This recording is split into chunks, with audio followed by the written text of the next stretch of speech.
Hello students. आज हम acid base and salt के जो एक्सरसाइज के क्वेश्चन है लास्ट के वो कर रहे हैं ना। फर्स्ट नंबर एमसीक्यू था तो उसको मैं छोड़ दिया हूँ, बाद में करेंगे। सेकंड नंबर प्रश्न। ओके, सेकंड नंबर क्वेश्चन है, write the name of any two acids found in the food that we eat. Question clear है सभी को? बहुत। इसका आंसर सिंपल है। एप्पल, एप्पल में होता है मैलिक एसिड, टेमेरिन इसमें होता है टार्ट्रिक एसिड। अदर एग्जाम्पल ले सकते हैं आप, टोमेटो, ठीक है, टोमेटो में oxalic acid, milk, lactic acid, vinegar, acetic acid, बहुत से एग्जाम्पल हैं। Okay, now third question, how do we distinguish between acid and base using an olfactory indicator. Means acid और बेस को हम कैसे डिफरेंस बता सकते हैं, क्या एसिड है क्या बेस है, कैसे सेलेक्ट कर सकते हैं ऑल फैक्टर इंडिकेटर का यूज करके। सबसे पहले we all know olfactory indicators change their odour. वो क्या चेंज करते हैं? अपना ऑर्डर, स्मेल चेंज करते हैं, ठीक है, when they react with acid और बेस। इसमें एक एग्जांपल लिख दिया हूँ आपके लिए। फॉर एग्जांपल वेनिला, जो वेनिला है, ठीक है, doesn't change it's order in the presence of dilute hydrochloric acid. Means जब ये एसिड के साथ वेनिला रिएक्ट करता है तो अपना ऑर्डर चेंज नहीं करता है। बट जब ये बेस के साथ रिएक्ट करता है, यहाँ पर सोडियम हाइड्रोक्साइड बेस है, तो इसका ऑर्डर जो होता है, महक होता है, क्या हो जाता है? डिसअपियर हो जाता है। ओके, फोर्थ क्वेश्चन देखिएगा आप, pH of fresh milk is 6, what will be the pH when it sets into curd. जो फ्रेश मिल्क का पीएच है वो क्या है? 6 है, ठीक है। जब वो कर्ड बनेगा, कर्ड मतलब दही जमना होता है, और योगर्ट मतलब जो दूध फट जाता है समथिंग ना, उसको योगर्ट बोलते हैं। तो दोनों केस में क्या होता है, आप देखे होंगे, दही जो होता है क्या होता है? सोर होता है, खट्टा होता है। मीन्स वो एसिडिक बन जाता है, और एसिडिक बनता है मतलब क्या है? उसकी पीएच वैल्यू क्या होगी? डिक्रीज होगी। एसिड की पीएच वैल्यू कम होती है, ठीक है। तो इसका लिख देंगे answer, when milk sets into curd it becomes sour in taste, which means pH value decreases. Clear है? क्वेश्चन नंबर 5 देखिएगा, you have been given 3 test tube, one of them has distil water and one of the remaining two, one has an acid and the second has basic solution. If you only have red litmus paper, then how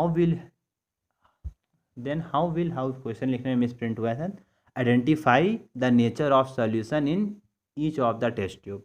मैं इसका मतलब समझाता हूँ आपको। आपके पास 3 test tube है, ठीक है। अब उसमें से एक में आपका एसिड रखा हुआ है, एक में बेस रखा हुआ है, और एक में डिस्टिल वाटर। डिस्टिल वाटर मतलब न्यूट्रल है, ये ना तो एसिड है ना तो बेस है। आपको पता नहीं है ना किस में क्या है, तीनों का तीनों कलरलेस है, आपको पता नहीं चल रहा देख के। और आपको एक लिटमस पेपर दिया गया, रेड कलर का लिटमस पेपर दिया गया। ओके, तो आप कैसे पता करोगे कि जो मतलब कि किस, ठीक है, किस टेस्ट ट्यूब में कौन सा सोल्यूशन है, एसिड है, बेस है कि वाटर है, कैसे पता करोगे? तो सबसे पहले देखिए, आपके पास लिटमस पेपर कौन सा है? रेड है। तो रेड लिटमस पेपर को ब्लू कौन करता है? बेस करता है, ठीक है।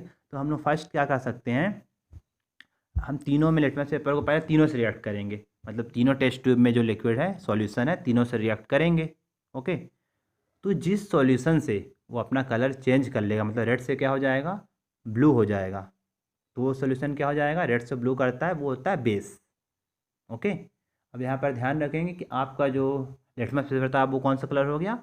ब्लू कलर हो गया। अब ब्लू वाले लिटमस पेपर को क्या करेंगे, उसको भी 3 पार्ट में डिवाइड कर देंगे, ब्लू लिटमस पेपर को, उसको फिर से सभी के साथ रिएक्ट करेंगे। ओके, तो ब्लू लिटमस पेपर अब क्या होगा, अगर वो एसिड के साथ रिएक्ट करेगा तो क्या बदल जाएगा? रेड कलर का हो जाएगा।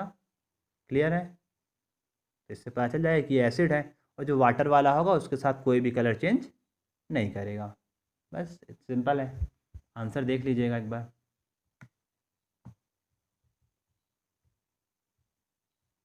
अब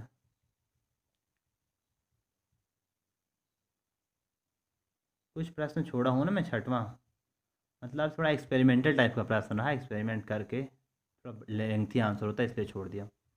सातवां देखिएगा, 7th नंबर। यहाँ पर मैं शॉर्ट बता रहा हूँ।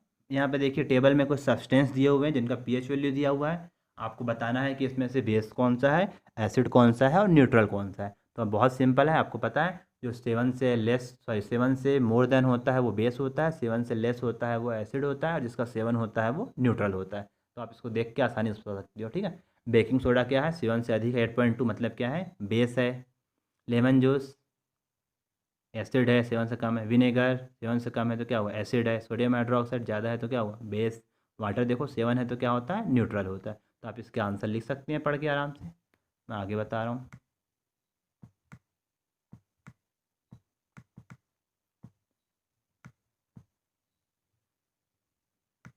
ओके, 8वां नंबर क्वेश्चन में पूछा है, acid A and B were taken in 2 beakers, acid A ionize partially in water while acid B ionize completely, on this basis tell. ठीक है, दो आपका क्या है, ए और बी दो बीकर में लिया गया है, एसिड लिया गया है। तो उसमें क्या है, एक जो पार्सली होता है वाटर में, आयनाइज मतलब होता है घुल जाना, आयन को रिलीज कर देना, और एक क्या होता है, कम्प्लीटली होता है।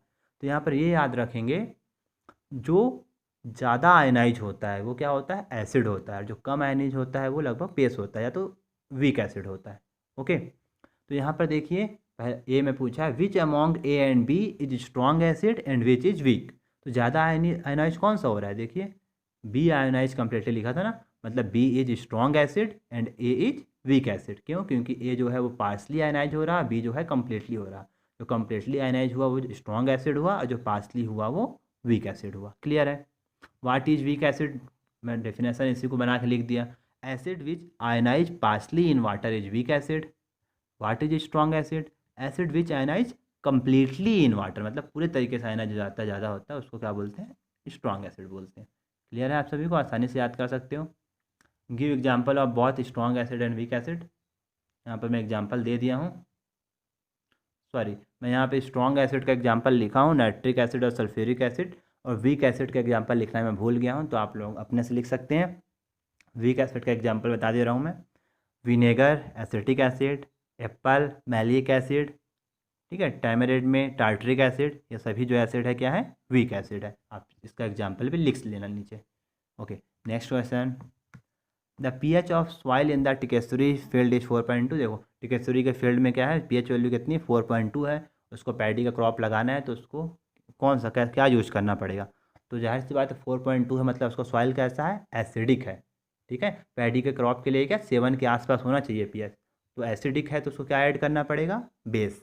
तो उसको कुछ ऐसा फर्टिलाइज़र यूज करना पड़ेगा जो कि इसका नेचर कैसा हो, बेसिक हो।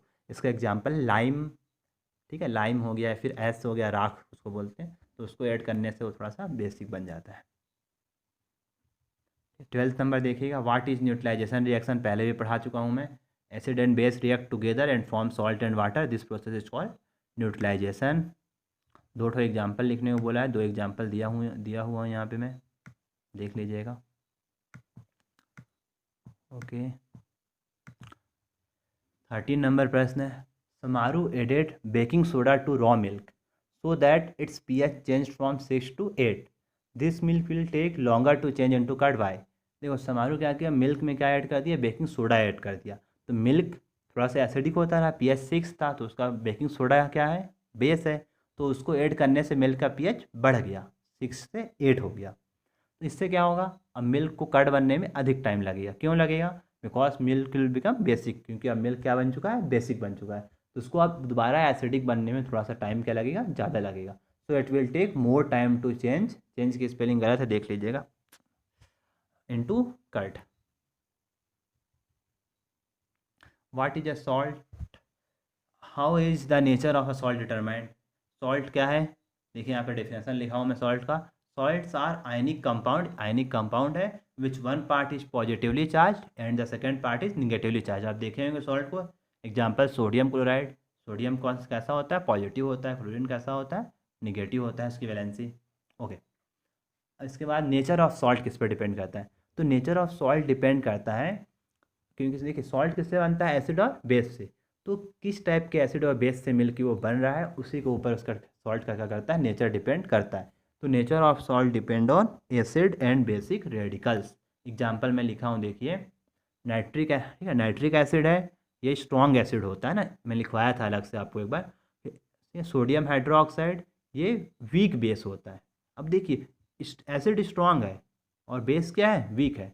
तो स्ट्रॉन्ग और वीक मिलेंगे तो किसका पावर ज़्यादा होगा, स्ट्रॉन्ग वाले का। तो जो हमारा सॉल्ट बनेगा, ठीक है, अमोनियम नाइट्रेट जो सॉल्ट बना, उसका नेचर कैसा होगा, एसिडिक नेचर। क्यों? क्योंकि एसिड स्ट्रॉन्ग था और बेस क्या था? वीक था। आपको होप कि क्लियर हो गया हो। दूसरा एग्जाम्पल भी है, यहाँ देखिए लिख दिया हो मैं नीचे, when strong acid and weak base react then nature of salt is acidic. दूसरा एग्जाम्पल देखिए, हाइड्रोजन कार्बोनेट, ये वीक एसिड होता है, और सोडियम हाइड्रोक्साइड ये स्ट्रॉन्ग बेस होता है। ठीक है, तो सॉल्ट क्या बना? Sodium carbonate. तो अब की बार देखिए, एसिड वीक है, बेस स्ट्रॉन्ग है, तो सॉल्ट का नेचर क्या होगा? स्ट्रॉन्ग वाले का मतलब सॉल्ट का नेचर क्या हो गया? बेसिक नेचर का हो गया। ओके, इसका मतलब when weak acid and weak base react, the nature of salt is basic.